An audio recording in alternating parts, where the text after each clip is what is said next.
Welcome to CoreLogic's update on housing market conditions for June 2017.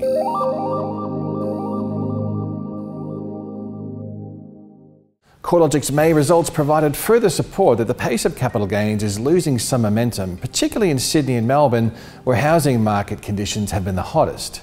According to CoreLogic's Home Value Index, capital city dwelling values slipped 1.1% lower in May, which was the largest month-on-month decline in 18 months. It's important to note that May has historically been a seasonally weak month of the year. Adjusting for this seasonality suggests that capital city dwelling values were flat rather than falling in May.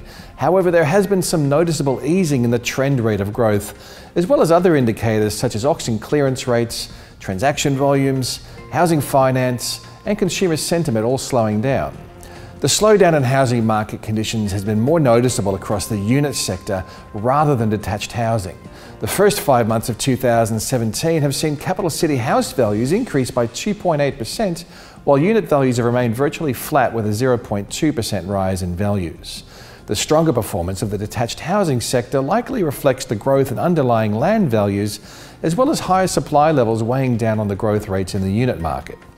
Auction clearance rates, which provide one of the timeliest indicators on the fit between buyer and seller expectations, have been moderating since mid-April, reaching 72% in Sydney over the first week of June and 73% in Melbourne. Both results were the lowest clearance rates over 2017 to date, and preliminary results for the second week of June show some further slippage. While these figures still indicate an overwhelming majority of auctions are successful, the clearance rate is on a clear downwards trend. The number of settled sales has also trended lower, which is likely attributable to a range of factors including tighter credit policies, affordability constraints in some markets, low advertised stock levels and weaker sentiment. CoreLogic estimates that national settled sales are 4.6% lower year on year, with substantial falls recorded across Melbourne, Brisbane and Sydney.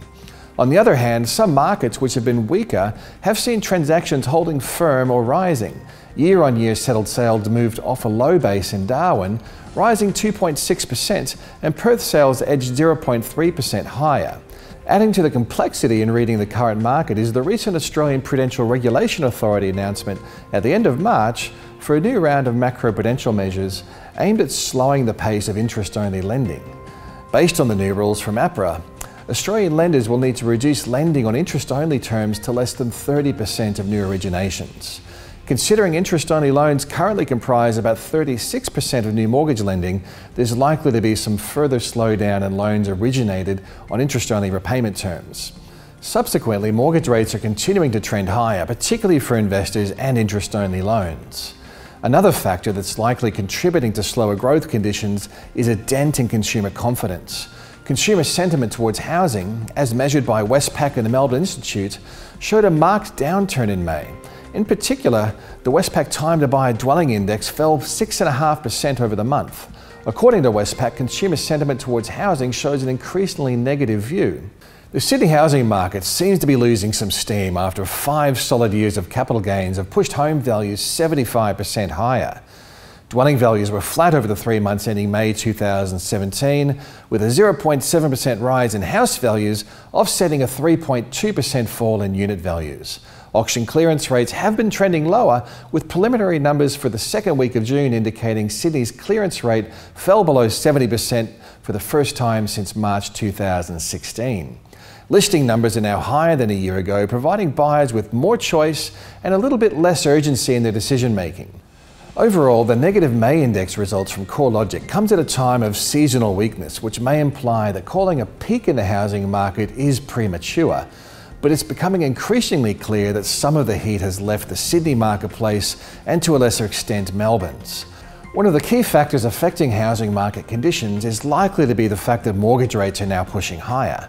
Since August last year, discounted variable rates have risen by 10 basis points for owner-occupiers and by 35 basis points for investors. Mortgage rates could rise further as the recently announced macroprudential measures from APRA progressively impact on credit policies and the federal government banking levy comes into effect on July 1st. Small rises in mortgage rates are likely to have some impact on housing demand, considering household debt is tracking at record highs. For investors, the higher cost of servicing their debt comes at a time when rental yields are close to record lows in Sydney and Melbourne, which are also the two cities with the largest concentration of investors.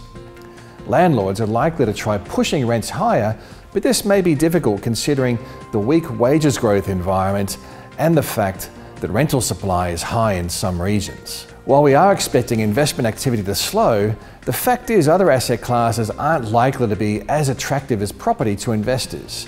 Cash and bonds continue to provide low but safe returns, and equities remain volatile. Considering the alternatives, we're likely to see property investment remain a popular option.